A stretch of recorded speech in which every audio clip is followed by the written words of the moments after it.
1180381. Nah, di sini saya akan membahas lagi dari pertemuan keempat sampai pertemuan ketujuh. Nah, yang pertama di pertemuan keempat ada CSR, pengukuran permasalahan dalam implementasi dan isu-isu. Pengukuran CSR. Preston dan Bandung 1997 mengukakan bahwa salah satu pengukuran CSR dapat dilakukan dengan mengukur setiap elemen individual CSP dan yang lainnya adalah untuk mengukur elemen-elemen CSP kolektif. Wadok dan Graves 1997. Di sini ada variabel dalam pengukuran Global Reporting Initiative atau GR. Di sini itu yang pertama ada indikator kinerja ekonomi, indikator kinerja lingkungan, indikator kinerja sosial, indikator kinerja dan cara kerja, yang terus ada ketenaga kerjaan, terus ada indikator kinerja kemasyarakatan, terus ada indikator kinerja tanggung jawab produk, dan yang terakhir ada pemasaran, privasi pelanggan dan kepatuhan.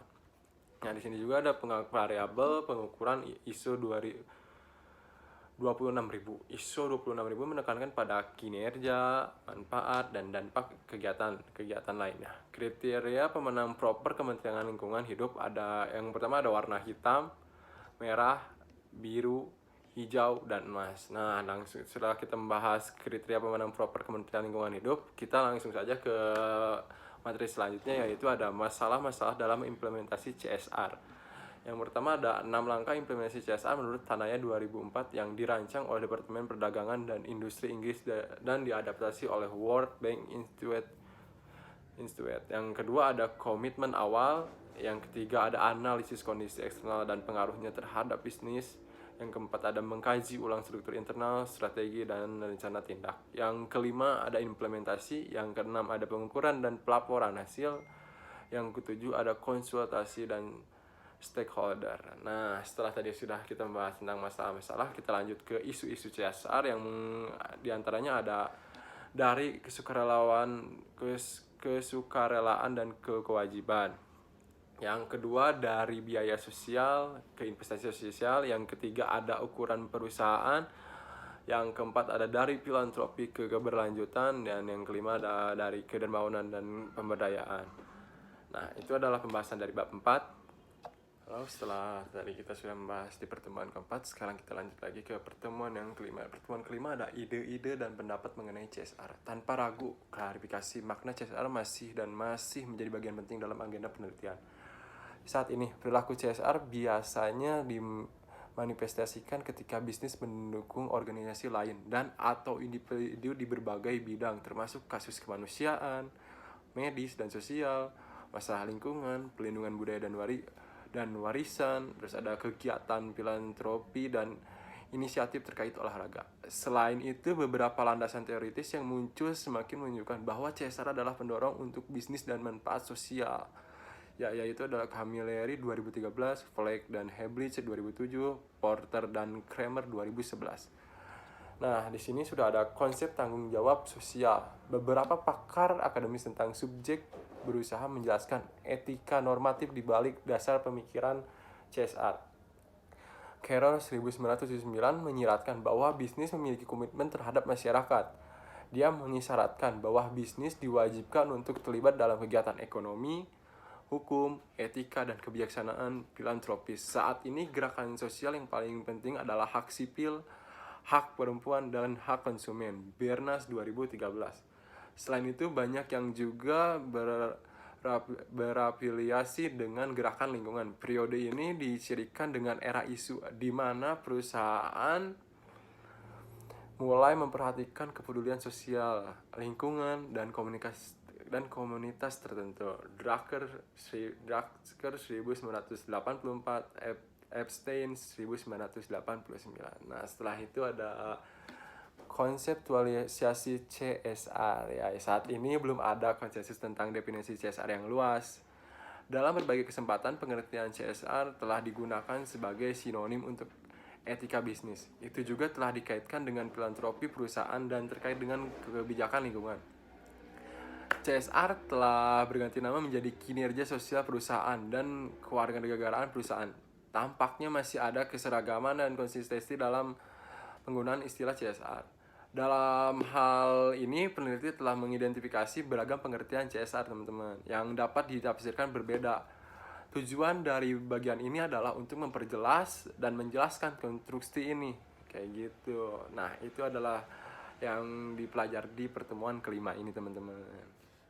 Halo teman-teman, setelah tadi kita sudah menjelaskan yang kita pelajari di pertemuan kelima, sekarang kita lanjut ke yang pertemuan keenam. Di pertemuan keenam ada materi yang menjelaskan tentang membuka tanggung jawab sosial dan dalam perusahaan melalui komunikasi pemasaran terintegrasi. Kesadaran pemangku kepentingan tentang kebijakan dan praktik CSR dapat menghasilkan manfaat strategis dan finansial bagi bisnis itu sendiri. Oleh karena itu, para pemasar perusahaan perlu memiliki pemahaman yang mendalam tentang pemangku kepentingan, karena hal ini akan berdampak pada efektivitas komunikasi CSR mereka, teman-teman. Terus ada legitimasi perorganisasi dan pengaruh stakeholder, Sussman 1995. Mengapa? Bahwa legitimasi adalah persepsi atau asumsi umum bahwa tindakan suatu entitas diinginkan tepat atau sesuai dalam beberapa sistem norma, nilai, keyakinan, dan definisi yang dibangun secara sosial, teman-teman. Nah, setelah itu ada komunikasi CSR beserta pengguna media. Yang pertama ada komunikasi CSR dan media digital. Yang kedua ada komunikasi CSR dan media sosial. Yang ketiga ada pelaporan lingkungan sosial dan tata kelola di situs web perusahaan, teman-teman. Nah, setelah itu ada komunikasi CSR beserta isinya. Nah, di sini ada pemangku kepentingan mengharapkan bisnis yang bertanggung jawab untuk melaporkan pandangan yang benar dan adil tentang tanggung jawab sosial dan perilaku berkelanjutan mereka. Laporan keuangan harus menampilkan representasi hasil asli dan otentik dari kredensial CSR bisnis, bukan pembicaraan aspiratif. Ya, Christensen, Morsing, dan Tyson 2013. Nah, di sini lalu ada komunikasi CSR dan media sosial. Fraser dan kawan-kawan 2010 mengungkapkan bahwa komunikasi melalui media sosial bersifat dinamis, teman-teman, dalam kaitannya dengan media tradisional. Diskusi global perangkat lunak sosial seperti blog, RSS feed, wiki, forum elektronik, jejaring sosial telah memfasilitasi perusahaan untuk menarik prospek dan konsumen, teman-teman.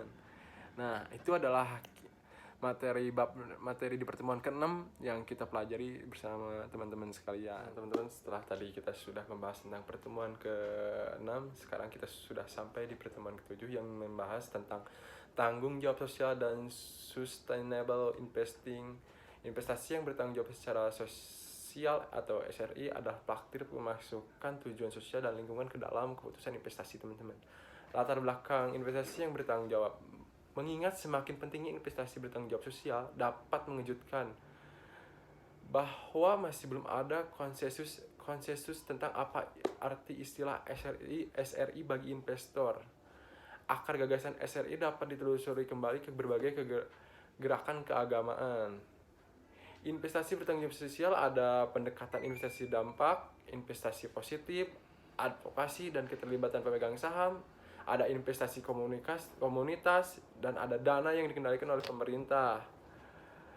Penyaringan investasi yang bertanggung jawab, investor harus memiliki perilaku perusahaan positif atau negatif untuk difokuskan, teman-teman.